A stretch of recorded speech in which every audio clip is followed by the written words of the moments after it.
Wealth is not first measured in dollars but in thoughts. That is the most unsettling truth I could tell you tonight, because the mind of a rich man and the mind of a poor man are not simply separated by circumstances or education or even opportunity. They are separated by patterns of thought. The rich think in terms of cause and effect, while the poor think in terms of luck and fate. The rich ask what must be built, while the poor ask what might be given. And the most powerful law of all is this: you become what you think about most of the time. If you fill your mind with scarcity, scarcity will dominate your life. If you fill your mind with wealth, your actions will begin to align with wealth, your eyes will begin to notice opportunities others ignore, and your habits will shape a different future. Write this down and keep it close. The first wealth is thought, and without it, no amount of money will ever stay in your hands. Let us confront a cultural lie, one that imprisons millions. The lie is that money creates the rich mind. The reality is the exact opposite. A rich mind creates the money. If a man with poverty thinking receives a fortune, he will lose it. History is filled with lottery winners who end bankrupt, athletes who earn millions and retire broke, inheritors who destroy what took generations to build. Why? Because their minds were never trained to think like wealth does. A rich thinker, on the other hand, can lose everything and rebuild again and again. You cannot strip him of his wealth because his wealth is not in his bank, it is in his brain.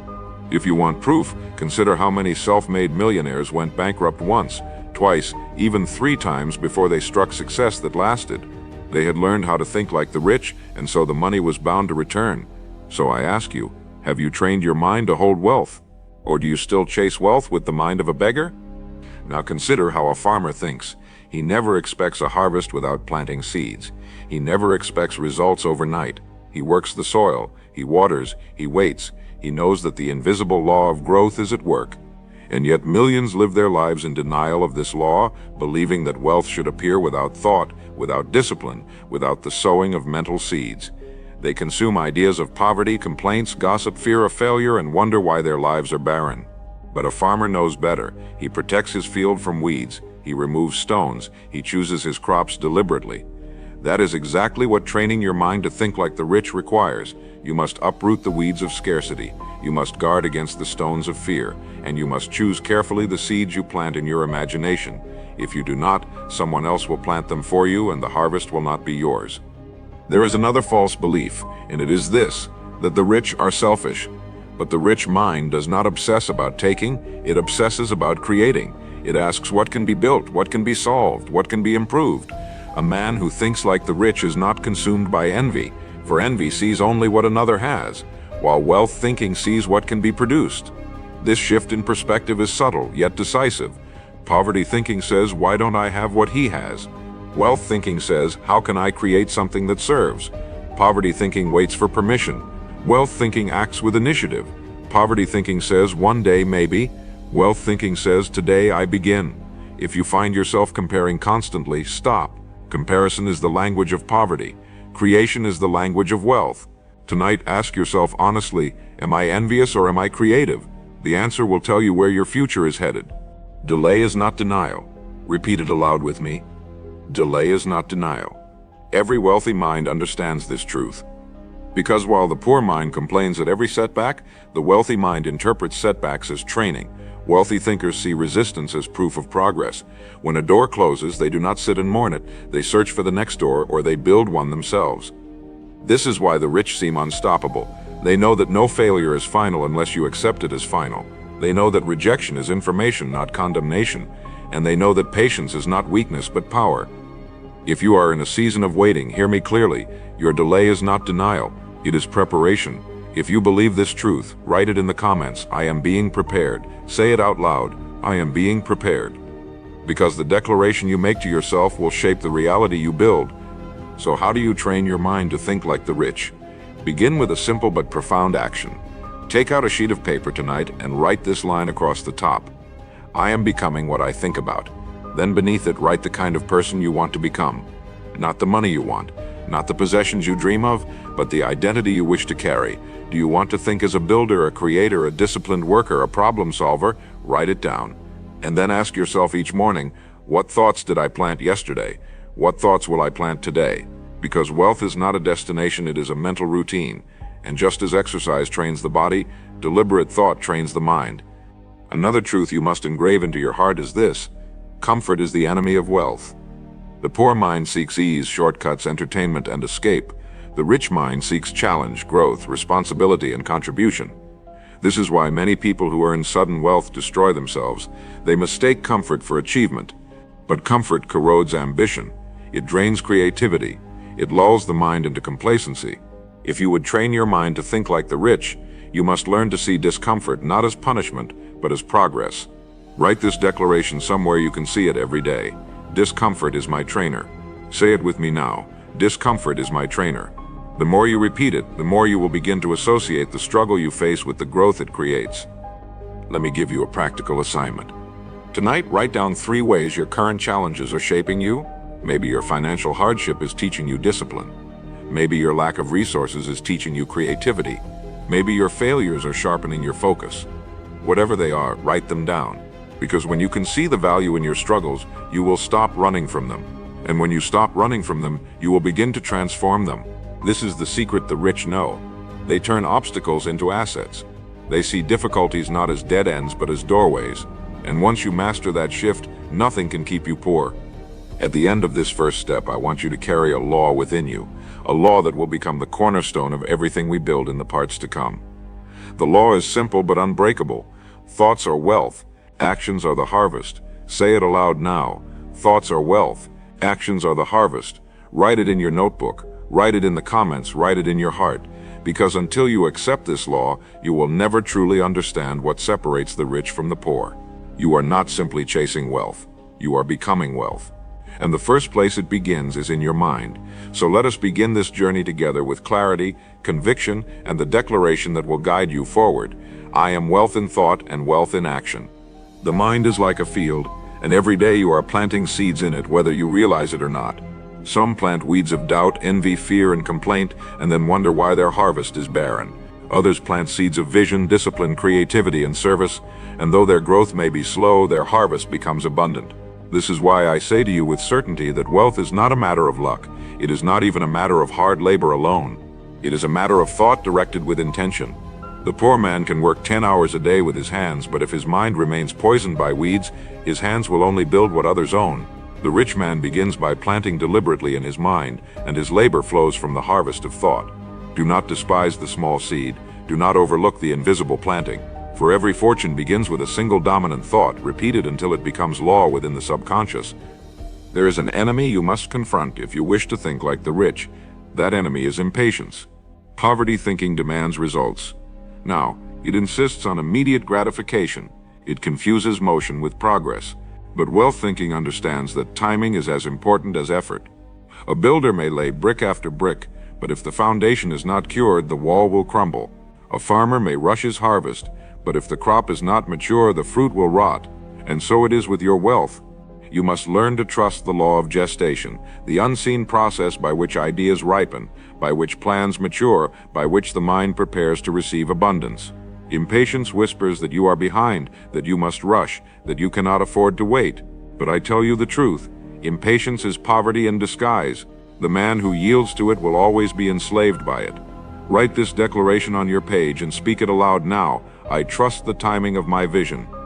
Let us expose another cultural lie, one that destroys the dreams of millions.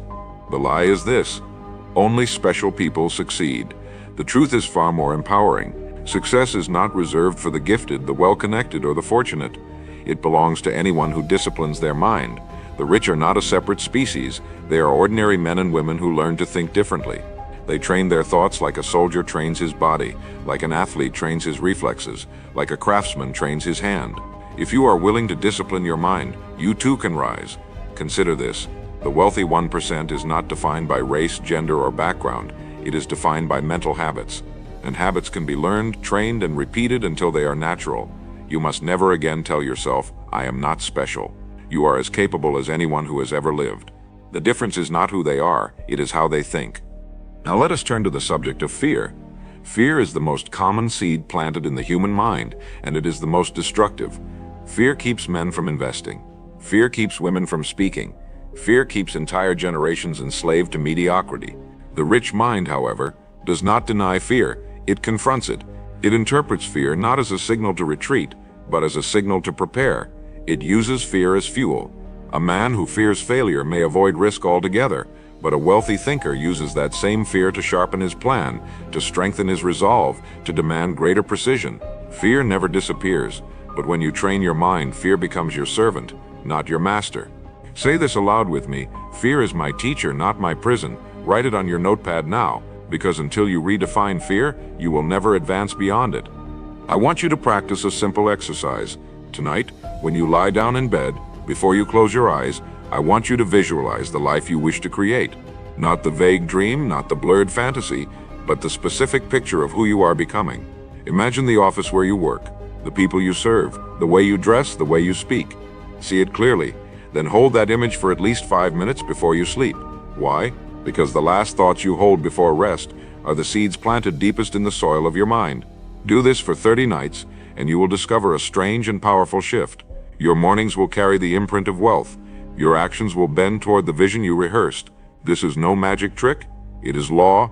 The subconscious is your greatest servant, and it cannot distinguish between reality and imagination.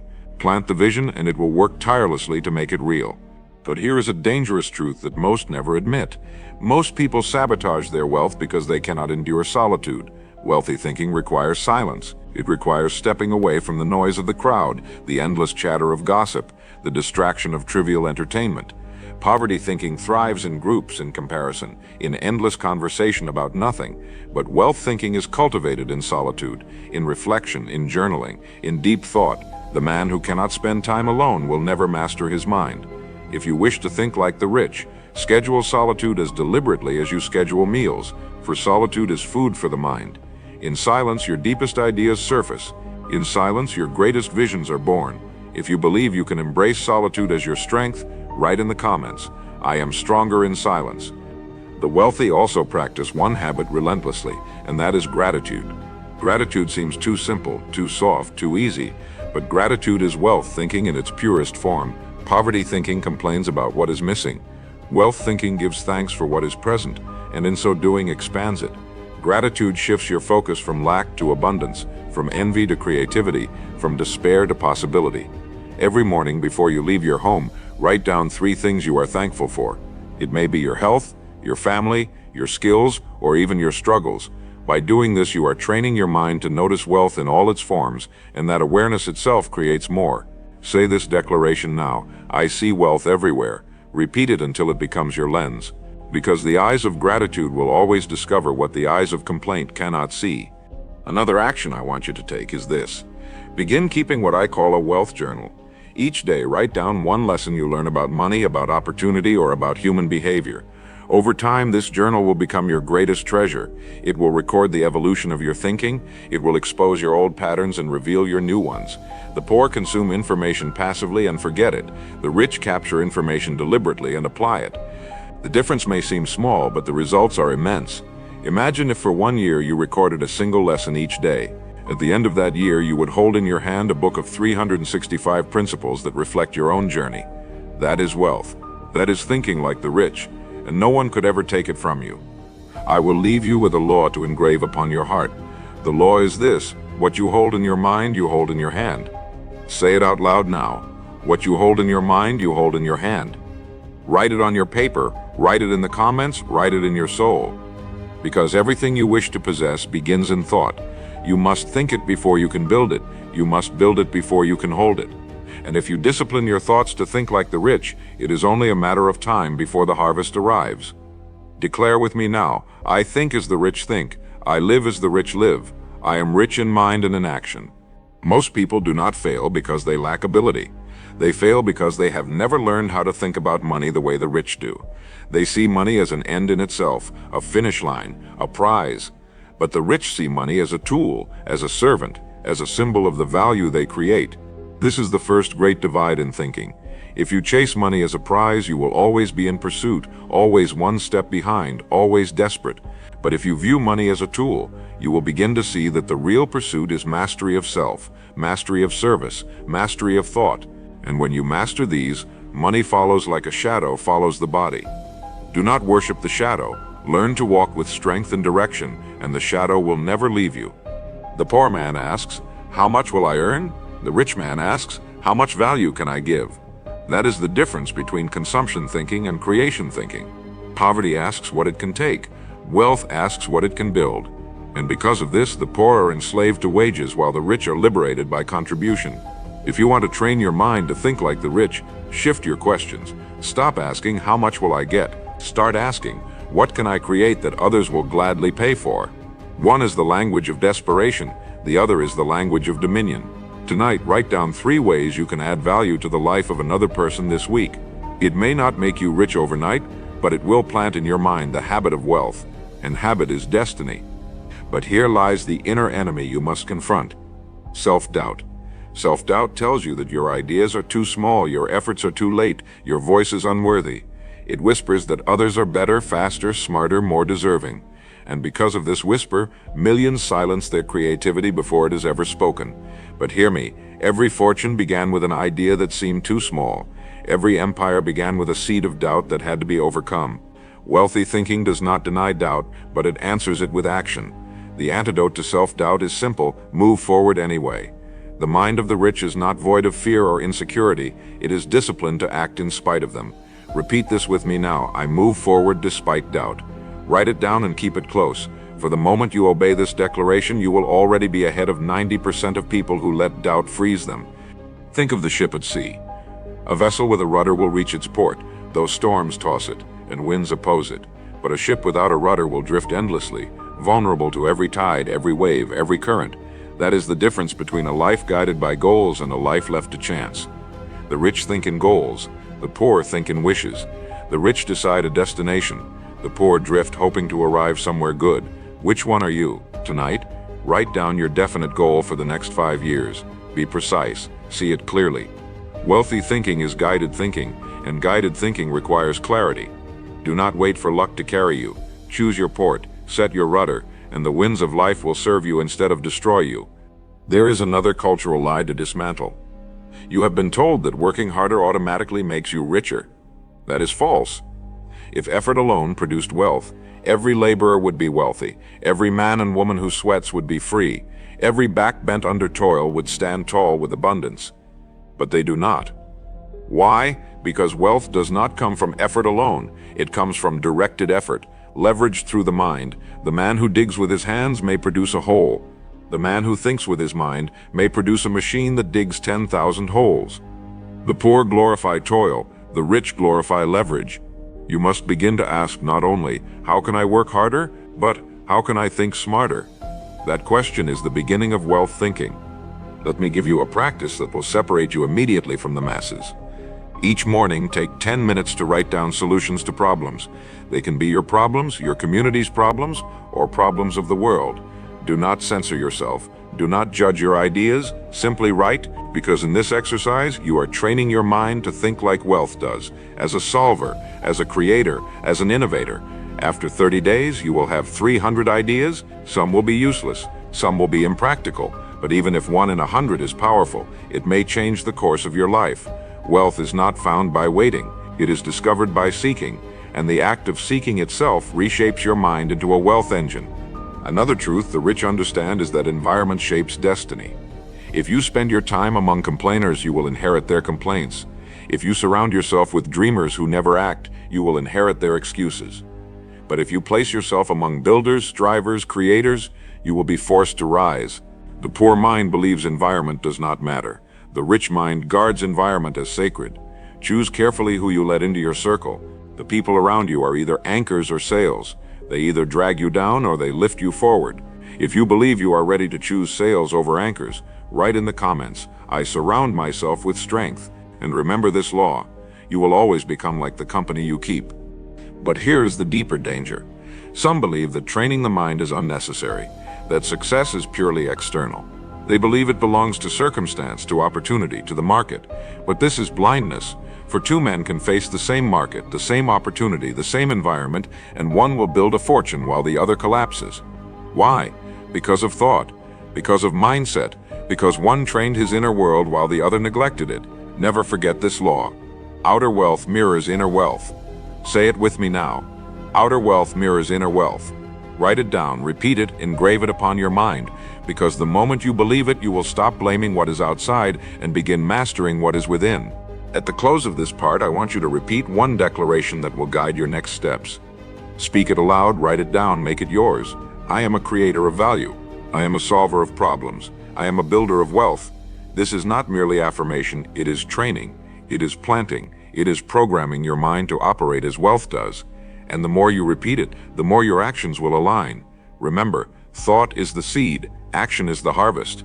Plant wisely, act boldly, and wealth will be the inevitable result. The greatest tragedy of the human mind is not that it cannot think, but that it refuses to think deeply.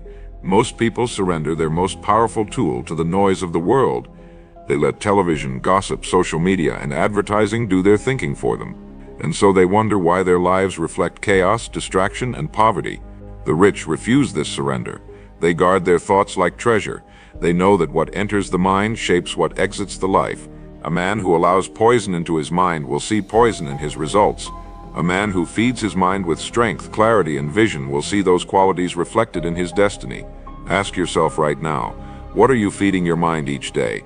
Because what you consume will either make you wealthy or keep you enslaved. The first step to riches is not earning more, it is thinking better.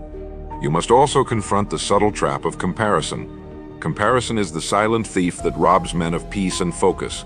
It tells you that you are late, that you are behind, that you will never measure up to the highlight reels of others.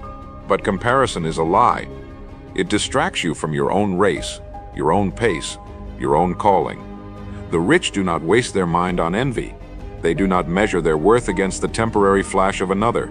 They measure only by contribution and growth. If you would think like the rich, abandon comparison today. Replace it with evaluation. Ask yourself not, am I ahead of him?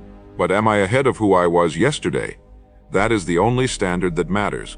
Write this declaration on your page and in your comments. I compete only with myself. For until you silence comparison, you cannot hear the voice of your own destiny. Consider the law of focus. The poor scatter their energy across 1,000 distractions, 1,000 impulses, 1,000 shallow efforts. The rich concentrate. They do not try to master 10 things at once. They master one, then another, then another. Focus is the magnifying glass that turns sunlight into fire. Without it, energy is wasted. With it, energy becomes unstoppable. If you want to train your mind to think like the rich, choose your focus deliberately. What one skill will you master this year? What one goal will you protect until it is achieved? Write it down. Guard it. Refuse to be pulled in every direction. Because the law of focus guarantees that what you magnify multiplies. Repeat it aloud with me. What I focus on multiplies. Say it until it burns into your subconscious. For this law is one of the foundations of all wealth. But here is a truth that may surprise you. The rich do not avoid failure. They pursue it. Not recklessly, not foolishly, but as a necessary price of growth. The poor mind fears failure as if it were final. The rich mind welcomes failure as feedback, as training, as correction. Failure is the tuition of success. Without it, no one learns the lessons that wealth requires. The man who refuses to risk failure also refuses to risk success. The woman who hides from rejection also hides from opportunity. To think like the rich is to redefine failure. It is no longer shame. It is signal. It is no longer defeat. It is direction. Write this truth in bold letters. Failure is training. Say it aloud now. Failure is training. The moment you accept this, you will no longer shrink at mistakes. You will seek them, learn from them, and transform them into stepping stones. Let us turn now to the principle of discipline. Discipline is not punishment. Discipline is alignment. It is the daily decision to keep your actions consistent with your vision. Without discipline, the richest mind is wasted. With discipline, even the poorest mind can transform itself into wealth. The rich do not wait for motivation. They live by routine. They know that success is not found in a single burst of effort, but in the steady